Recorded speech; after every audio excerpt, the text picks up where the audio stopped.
Okay, I just wanted to show off my cool linen t-shirt since we're doing an episode that involves Russia and Ukraine. And I know, unfortunately, I don't want anybody to like take this the wrong way, but I do think like I am a leftist. And I do support lots of ideas from uh, Lenin and Marx. So I felt like this is actually a lot of what they're talking about ties into the current events going on right now between Russia and Ukraine and the world at large. Because I don't like to think of things in terms of just nationalities or this nation versus that nation, et cetera, et cetera. It's to me, we are all interconnected on the earth, and it's important we start working in a fashion that's more conducive to that fact. So, yes, on the notion of what's going on in Ukraine and with Russia, uh, the attack of the Ukrainian people, I'm sensitive to their plight. I have a friend who's escaped the violence that was going on there, and he's actually a high school mate of mine. I adore him, but also I see like there's a bigger picture I think he and many other people might be overlooking, but I can't fault them uh, entirely because I understand like it's it's a this kind of comes with a big history. I spent like 2 or 3 weeks reviewing different stuff regarding the history of Russia specifically, and also the USSR and like NATO and all this other stuff, including parts of Ukraine as well, that had to do with it as well. It's a lot to take in, and there's a lot of history to like reflect upon to understand how and why we got here. That I think a lot of people didn't really bother to do, and it shows. And it's very sad because presently people were thinking of the problem in terms of. I remember seeing another brilliant series of videos from other content creators, ranging from I'm gonna throw out names, I guess. Richard Wolff's channel with Democracy at Work. They did a couple videos, I think, that more recently that touched on what's going on with Ukraine and the global inflation and other things economically and politically. And then also, I remember John Mearsheimer and CSIS. I was looking at some of their stuff. There's another talk, an academic talk I saw about the history between Russia and the United States and NATO and whatnot that I think was critical in understanding to how we got to the present moment we are at now. And I mean, I feel like it was primarily like there's no easy way of putting this. The history suggests, from what I've seen, that while Russia's leadership is highly questionable and has done horrible things, the United States and NATO have also kind of increasingly shifted to policies and actions that have probably fed into their desire or their perceived need to engage in such violence and like ruthlessness, so to speak, right?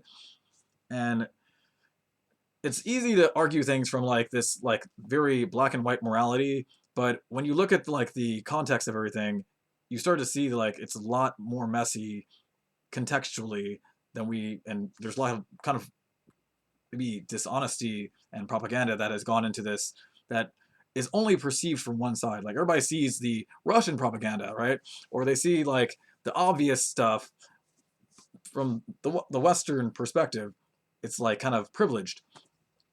But it's I think important when you're thinking about geopolitics and stuff, especially when you're dealing with two world powers that have like massive stores of nuclear weapons, and one is willing to utilize those weapons, that you are more sensitive, like a little bit extra sensitive even, to the potential harms that could come about because of this. Now, I do feel like this is Ukraine in some ways. Like one, let me clarify off the bat: what has happened to Ukraine is a tragedy. It is unfortunate, and it was actually, in my opinion, avoidable uh, by NATO and the United States. Like in other, like there could have been a compromise.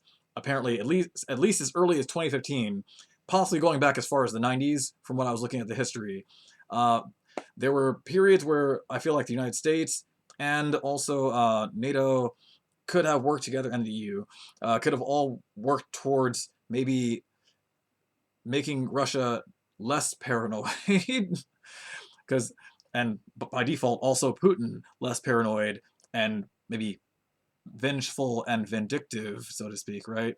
Because the the vibe I get from what I'm seeing as a military conflict between two nations, where one is attacking another, right? There's actions of violence going on from one to another. Is that like these things don't come out of no like there? It's not like for no reason. Like these things have reasons. You might debate about how good the quality of the reasons are, but they have reasons. And there was time like this was an issue far beyond the actual incident itself, like where it started. Like this goes back way further. The more I looked at the history, and I mean, you could go as far back as like Ivan the Terrible, who started the whole notion of border buffer zones essentially for nations. So like Ivan, I think, was the first ruler of Russia that like realized like if they didn't have buffer zones, it was easy for them to be invaded. And so like the Mongols wrecked them, and like there had beefs from like the Ottoman Empire and elsewhere from Germany and so forth, where it became like their go-to strategy was to have buffer zones. So historically and like geopolitically, everybody I saw, even the people who were technically conservative, and I would ordinarily like not think I would agree with, did seem to all agree upon like one, the United States could have done something about this, and not just the United States, NATO as well, but technically the United States, right, as the head of NATO, basically, right? Uh, we could have done stuff about this a long time ago, and we continued to essentially antagonize in a way that could, uh, like, instigate this sort of outcome. And I know it's easy for us to be like, well, they did X, Y, or Z invasion or attack, violence, da da da. But I mean, one, there's a double standard here. The United States has invaded multiple countries, and we get away with it. Like we don't get sanctions, as far as I'm aware. Like, who can sanction us? Their money depends on our dollars. So, like, good luck. Uh, I honestly think the United States could probably invade like a European country and get away with it. Like, wouldn't. Like, the United States is like the amount of power the United States has. It should be like it's kind of wrong in a way. It sounds kind of bad, but like we didn't after World War II, we didn't really do much to like create a balance of power. And actually, I'd argue that the United States' own balances of power and checks and balances are at risk in the balance themselves after that point as well. We like deteriorated since that point in time. Like everybody thinks that like after World War II, okay, no more of these sorts of situations where like we might nuke the entire planet. But here we are again at a moment where like we could potentially end up with a world war and possibly another like Cuban Missile Crisis or worse, like a full nuclear holocaust. So it's a possibility. It's like it's crazy to think that we like in less than 100 years we're basically back at a previous point in time that we should have learned from. And I mean, I can't like I laugh, but it's also like I feel the tragedy of this, and it's just it's a waste and it's a waste and human failure. I think that we've arrived back at this point in the same way that the fact that we've failed in climate change for like over 50 years and we've had plenty of time to address that problem as well. Like the United States especially is good at this problem. And I'm critical of my country because I love my country and I love our world. And if I want these both to be well, or if I want these both to be okay, I need our country, the United States, to behave properly and in accord to make the world a better place. And we have generally, based upon the attitude the United States has, our economic system of capitalism, and various other factors, including xenophobia, basically helped make the world a more, like, a less safe place. Let's put it that way. It's a less safe place, and we framed it as if we were getting safer. But I think it was like maybe the calm before the storm because we weren't doing the work to diffuse problems before they got to the point that they're at now, whether it was climate change or Ukraine, Russia, and whatever follows this point from this point on. Like even the trade war with Russia, with China right now, that was like instigated by Donald Trump, has been largely continued by by Biden, and like a lot of things. It's weird that like some of these politicians and presidents will just continue, even though like they're technically the opposite party, will continue like entire norms and practices that like I think they themselves were not the biggest fans of or criticize, and like here we are. So it ends up being like I'm critical of both Republicans and Democrats, But unfortunately, I have no choice but to somewhat defend Democrats in many situations because our system is privileged so that there's only two primary parties, and there's the evil party and there's the less evil party. Less evil party. And they're both working together oftentimes. I don't know if it's a conscious effort or if it's just like it's out of convenience that like these things kind of align the way they do, but it just seems that has been the case for the immediate past. So let me get over to Russia. I've already spent like 10 minutes on this, just like setting up the like topic. I want to get out of the way. Yes, tragedy going on. We need to understand tragedy. Why is this here? What caused this?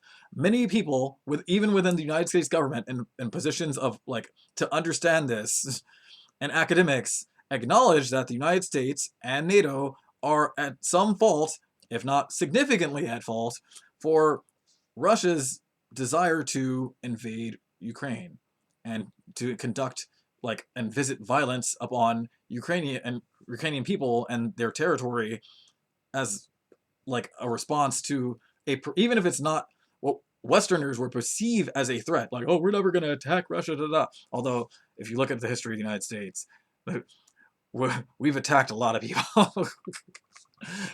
People far, far from us that have almost nothing to do with us in some ways, or very little. Technically, like we were in Vietnam, and like that wasn't even our war. That was France's like colony war, and we just got dragged in to help them. So like we have a history of doing that, and Russia's like, well, we're gonna like Russia feels like they can get away with doing anything that we've done. And even it's funny because like we'll like hate on Russia for doing things that the United States itself has done to some extent, but more intimately than the United States. I mean, usually more intimately than the United States does it. And this is this weird double standard that the West likes to favor and like lionize, or either they'll like turn a blind eye to American like I guess you could say either imperialism or colonialism. So like we can go invade the entire Middle East and be there for like 20 years, but like Russia comes to its neighbor out of a concern, like, I mean, from their perspective, a geopolitical concern of possibly them switching over to being like another nation that NATO absorbs into its fold and could technically, in theory, place weapons if they wanted to at their doorstep. In theory. Not saying it's necessarily actually the case, but from the Russian standpoint, it would probably be perceived that way. And I mean, they have a hit, like if you look at the history of Russia, the more like I never thought I would ever bother to care about like learning that much of the history of Russia, but the more I learn, the more I'm like it's pretty brutal and tragic. And that's saying a lot. Like the United States has a pretty brutal and tragic history of slavery, Native American genocide, but like just looking at what happened like throughout the history of Russia, it's like we should have been trying as like the United States should have been trying a little harder to like not just topple, but like work to help Russia be a better country instead of this like economic system battle between capitalism and like not capitalism. Whatever system USA out, like we'll say that like USSR was not capitalist. They fell apart, and then I think it was sort of a mix of like you had some Gorbachev leaning towards the West, and then Yeltsin fully embracing the West for a cool minute in history. And we basically took advantage as soon as they fell apart. Like we took that as a moment to like exploit the shit out of like and almost kick them while they're down. After like I think it was Gorbachev who was promised. Originally, it was like considered conjecture until it was declassified and verified that there was a promise of not expanding NATO beyond a certain point. And then, of course, NATO expanded, and Russia either couldn't do anything or chose not to do anything at that time. But eventually it got to the point, like 2015, that they annexed Crimea as like a preemptive move, I think, to try and prevent, because in their standpoint, they're thinking from a geopolitical position. It's easy to think in terms of ethics, but I honestly think at the global level, like we don't have a stable enough like global system in order to be like arguing in terms of ethics when the United States itself, which is supposed to be the like the ethical nation, like goes and invades and kills like leadership of other countries. Stuff that we like if another country did to us, we would be like up in arms, and we have been up in arms. Like we complained about Russia just hacking our elections supposedly, right? With a couple, I don't think it was even that much money or whatever thrown at it, but like we'll give them all credit for that, but take like no credit for any of the stuff the United States has done to Russia, to the Middle East, to Latin America, etc., etc. So let me get to this core stuff I wrote down here so we can finish this video, because it's already at 15 minutes in. I want to finish this ideally within the next 5 minutes. So let's do a real quick rundown. We have Russia v Ukraine. Yes, this is a tragedy, and it was, where did this tragedy come from? Now everybody's going to think of the immediate, like approximate cause of the violence in Ukraine, right? That would be like Putin's decide attack, right? He's the one who gave the order, so people will think, oh, immediately fault him. And yes, of course, there's direct like culpability there, but you have to think about, like, geopolitically speaking, why did Putin feel obligated to attack? Is he just being greedy, or was there like a geopolitical reason of security towards regarding Russia? And I mean, again, this is going to be considered, like, people might take this the wrong way, but it's important to see not just merely from the Western perspective or one perspective in general. It's important to see from the like bigger picture possible. They perceive a threat in the same way like Americans will like let police officers get off for shooting somebody that perceives a threat, even if they aren't armed and aren't actually a threat, is basically the way we don't do that at the geopolitical level. we don't think in terms of like, oh, these people perceive a threat from us, so maybe we should try to de-escalate. We actually, like, everything I've seen Biden do has largely been somewhat inflammatory, and I would argue leaning towards towards escalating the situation. Like I'm a more badass person. I'm willing to go to nuclear war, nuclear war, in theory, right? Is how Biden is somewhat coming off from what I've heard. It's the whole tough man thing, right? And we don't really need that right now. We need like a calm, calculated leader to try to use diplomacy. I think even Putin would respond and is desiring, like, he's maybe, it's like a, I think Putin has violated like a number of the rules and the the Sun Tzu's art of war from the get-go. But I think he's done it out of like a sense of desperation over a long period of time, because he's been basically in power for like a long ass time, like, and had to deal with, like, there was a cool period of time that I think even like people from the American government that were in this sort of work acknowledged that he wasn't like antagonistic yet until like a certain point in time. And I believe, if I recall, Russia during the USSR, I think, wanted to join NATO, and it was for more than one reason. One is to test, is this the anti-Russia club? And it was.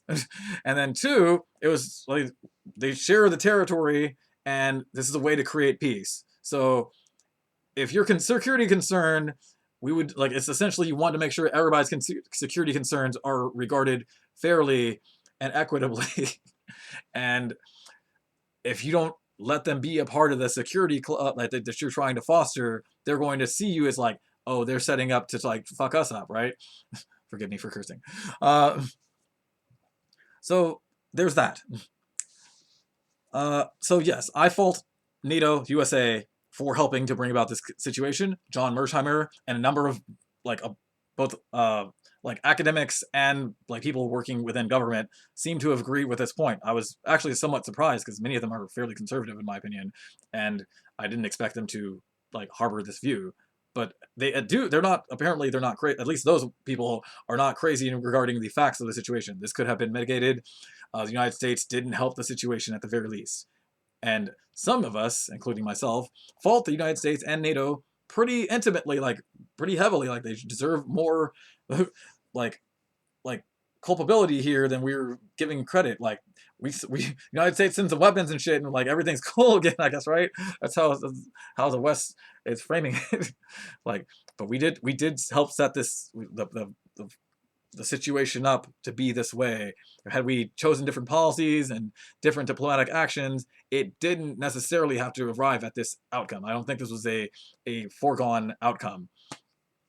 So now we're at the issue of culpability. I fault, and I think it's important that the West acknowledge their culpability for helping generate this problem in the first place, rather than just like they're bad.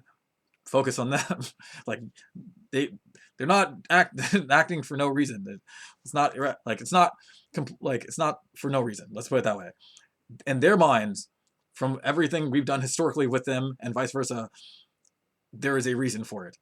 And we have not done much to make peace with our former rivals. It's like they were a superpower, right? And we've essentially disrespected them for like maybe over 20, maybe 50 years. That's like a long period of time, right? So of course, like if I were a leader of an autocratic country and I've been like being snubbed and disrespected for like generations, basically like my entire career, and I mean, if I was in the position of having attained the like power and having to maintain that power through ruthless like circumstance, like a bunch of the norms and practices for their government are not the same for the norms and practices of the United States. And even the United States is like has a fucking bunch of evil shit that we still haven't dealt with in our government. But I can't even fully get into that. It's enough just to say that NATO and the United States are culpable for the circumstances in Ukraine, and our answer to that culpability is like, hey, we'll send you weapons. Good luck. And then we're also kind of like poking fucking Russia. It's like, yeah, I dare you, motherfucker, to do something. This should not be funny. The world really could end. This sounds sad. But you kind of like, I feel like you almost kind of have to laugh a little bit about how absurd everything is, because otherwise you're going to be crying, I guess, right? So, moving on. We also engaged in like the toughest sanctions ever, and I understand the ethical impetus for this on the international stage, but again, it's a bit disingenuous given our history, and also it further antagonizes and makes desperate the very people we are trying to get to de-escalate. So we're tough people, like people who like envision themselves as being very tough and like macho or whatnot, right? Just like the United States tends to project, right? And Biden tries to project, as old as he is. But we're, rather than trying to appeal to their better nature, we're playing essentially I wish motherfucker would send a nuke kind of norms and behavior. I think the EU and NATO are like, that's not the non-American part of it, are a little bit more measured, because whatever hornet's nest the United States stirs up and rhetoric or whatnot with Russia is what they're gonna have to face more directly than we are, because we're like super, like we're far enough, like Alaska is there next to Russia, but like we're not as immediately in danger as like European nations are if shit goes really bad. And if we make it really bad, like trigger like something we cannot take back. So one, sanctions hurt people. And often, I've recently, after listening to Democracy at Work's talk, their most recent premiere, talking about Ukraine and such, I've heard a brilliant argument explaining why sanctions are not ideal, actually, and they can actually do the exact opposite of what you're trying to achieve, which is if their goal is for whatever country you're dealing with to behave better or have a change of heart, so to speak, the people you actually hurt with the sanction are actually the people who like don't have resources. So the sanctions aren't going to like destroy the rich people immediately. They might eventually get to the rich people. It's like a trickle down thing to rich people, or trickle up. But rich people are generally well protected and by their resources. The poor people who are screwed over are the ones who are going to be most disadvantaged by sanctions. And this is the simplification of the argument that I heard in the Democracy at Work video by Richard Wolff and another academic. Forgive me for forgetting his name. I just learned about recently. And so this was another not plus thing, and I think was maybe stirring the hornet's nest, because we went like 0 to 100 sanctions, like we were on like legendary sanctions mode. But again, I understand like why we might feel this way, but again, we have to think about this, I think, more diplomatically, and in a more big picture perspective instead of just like our picture in the United States, right? Uh, Also, Western opportunism and propaganda, like Russian propaganda is so easy and like it's pretty easy to spot comparatively to Western propaganda. Like people who are buying into like the violence and stuff, like they're like literally just turning on Russia, like the Russian people, and like people just associated with Russia, like they're just it's not like they might not even be like for the war or anything. They might have no idea, like they have maybe no control over the circumstances because it's an autocratic and it's a capitalist dictatorship, right? It's a capitalist oligarchy, like ruled by like primarily Putin, not solely Putin, but like the autocratic, yeah. So with this being the case, essentially Westerners, like Western governments, primarily you could say, especially the United States, which is like the head of all these. Everybody else is like essentially the United States is bitch in a lot of ways. I hate to say it, frame it that way, but it's kind of true in a lot of ways. Look at the history of the Five Eyes Alliance and such. It's like the United States is, yeah. So there's a lot of opportunism, I think, that's going to come out of this, and I think that's actually the impetus for Western nations, especially the United States. I can't say for every Western nation, but definitely the United States, and probably also Australia and some like the UK and such. But I can't say all nations, but like if Ukraine goes to NATO and EU, it sort of like in theory would economically benefit the West. So they gain more stuff. Russia loses shit. So it ends up being like this zero-sum game. And Ukraine, the people of Ukraine, I don't think acknowledge like the disadvantage. Like they don't acknowledge the geopolitical situation that their nation exists with, like within the environment. Or maybe they do, and maybe they don't care. I don't know. I'm speaking generally. I'm sure some people do, but their potential, like they're maybe underestimating how seriously their. I mean, were anyways. Now they probably understand, but they're probably underestimating how seriously Russia perceived their potentially joining NATO, EU, etc., the West, was in relationship to Russia, the bigger nation that's their like historical like that they're in the orbit of. Just like in Latin America is in the orbit of the United States. So we've done all sorts of shit to Latin America, and they've just had to deal with it largely, right? Even like when there's refugees because of the United States in a lot of ways, but even when they're refugees, we'll be like, no, go back.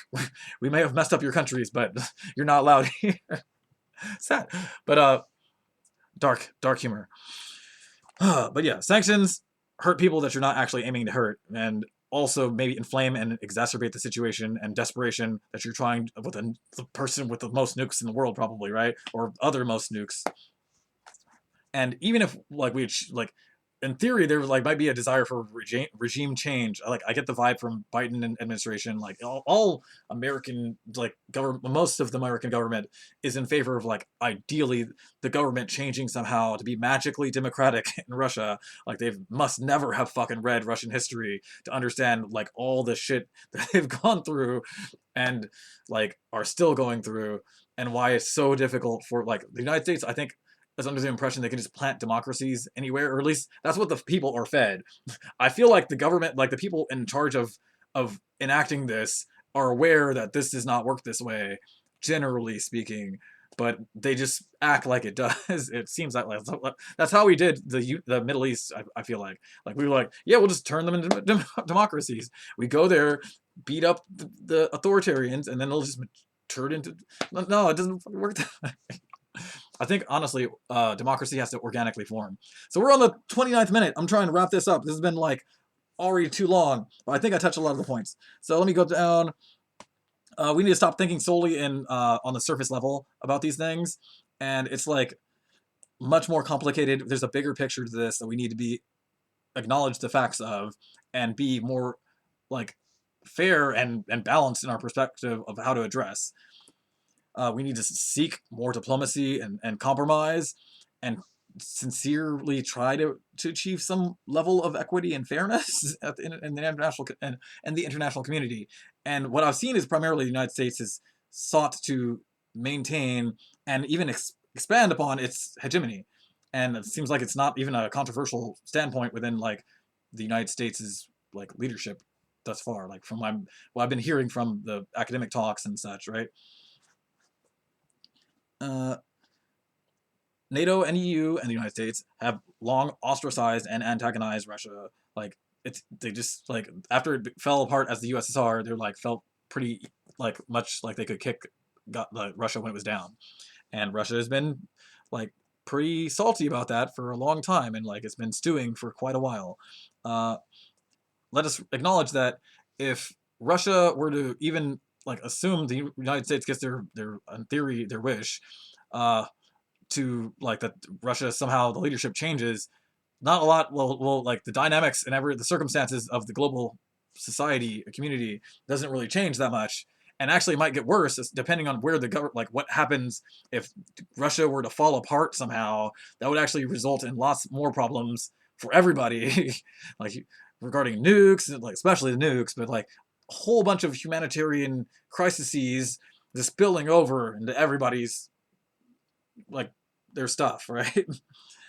uh Also, we need to like address the distrust and sense of disdain, and like try to like it's not easy when you're like but we're the more powerful. It's like the big brother like situation, like when your parents fault you for like being petty to your siblings and you're the older sibling, even if you were technically in the right in some context, it like behooves you to maybe be a little bit like of the bigger person and try to figure out how you can make concessions that are or achieve a compromise and not worsen the situation or seek to out petty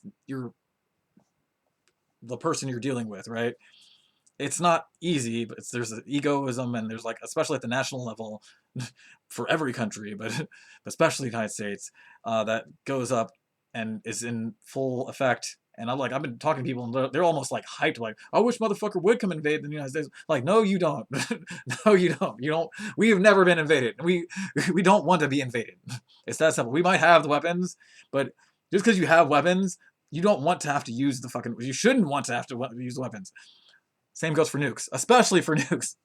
But moving on, big countries often like will use smaller countries as proxy wars and like manipulate and exploit the shit out of them to get an edge. And this is largely due again to capitalist orientation of our global system. Our global system is predicated primarily upon American, especially capitalism, but Western capitalism. And whether it's a like even Russia's a freaking capitalist nation, like it's capitalist oligarchy. They're like super not the Soviet Union right now. They might have like some of the leadership structure of the old USSR in some ways, but like this country's economy is not the way it used to be under the USSR. And like some people think that's a good thing, but like honestly, it's like the Blade Runner future that I hope the United States does not arrive at, and I think Trump was like putting us on the trajectory for. So yeah, big countries, a lot of small countries like deal with the stuff that big countries impose upon them, and that's something we should be trying to address and achieve greater equity between nations and try and help other countries. But under a capitalist framework for the global community, that's not likely to happen. In fact, the opposite is more likely to happen. That's why I harp on capitalism a lot. I hope the other videos maybe helped add some context for that as well. So yeah, we often use these smaller countries for proxy wars, or like exploit their failures or like mistakes or stuff that's going on, and it's largely due to capitalism. It leads to problems being sown and festering, essentially, and that's what I feel like has happened in the Middle East. Like that was way before we invaded Iraq and so forth. We were sowing the seeds, and we gave the very people the United States flooded with weapons to fight the Soviets, like to spite the Soviets, essentially, right?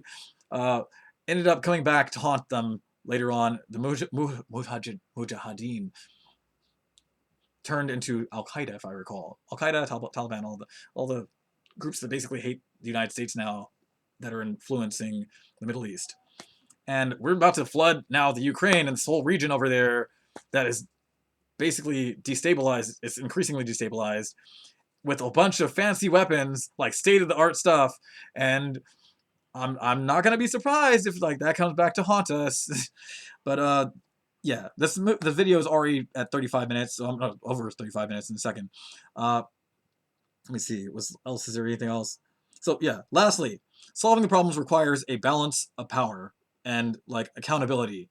So we need to balance accountability and we need to balance power more equitably and arrange for security of all parties reasonably and protect the autonomy of nations as far as is like acceptable in terms of that balance of power and like international like human flourishing, right? So we can reasonably protect autonomy provided we have a roughly shared vision of what we want for the United, like not for the United States, just not just for the United States, but for the world, right? Like as long as the world's countries generally agree, like we want everybody to have things, we can more effectively work towards having things. But as soon as everybody's like, I'm only in it for me, or I'm only in it for me and my two homies or whatnot, or whatever we look at it, that's how we got World War One. That's how we got World War Two, and how we will get World War Three if we don't stop. All right. So yeah, I'm gonna wrap it up there. Yeah, let's not do World War Three. Let's not complete the trilogy. This shouldn't be funny, but it's like darkly hilarious. All right. I hope this leads to further understanding. I just want to present a different kind of paradigm than what I've been hearing, because it's mostly sounding like largely Western propaganda versus like ends up being like Russian and other propaganda. And like there's some truth on either side, but there's still a lot of disingenuous behavior and stuff being said on either side. But it's more frustrating for me because I know the United States is more powerful. And NATO is also, like collectively, NATO and the United States are technically more powerful. We should be setting the example, but we're not really doing that. And so yeah, on that note, I'm gonna wrap this up. I wish, may there be peace in this world. May auspiciousness and positivity prevail. Peace. Seriously.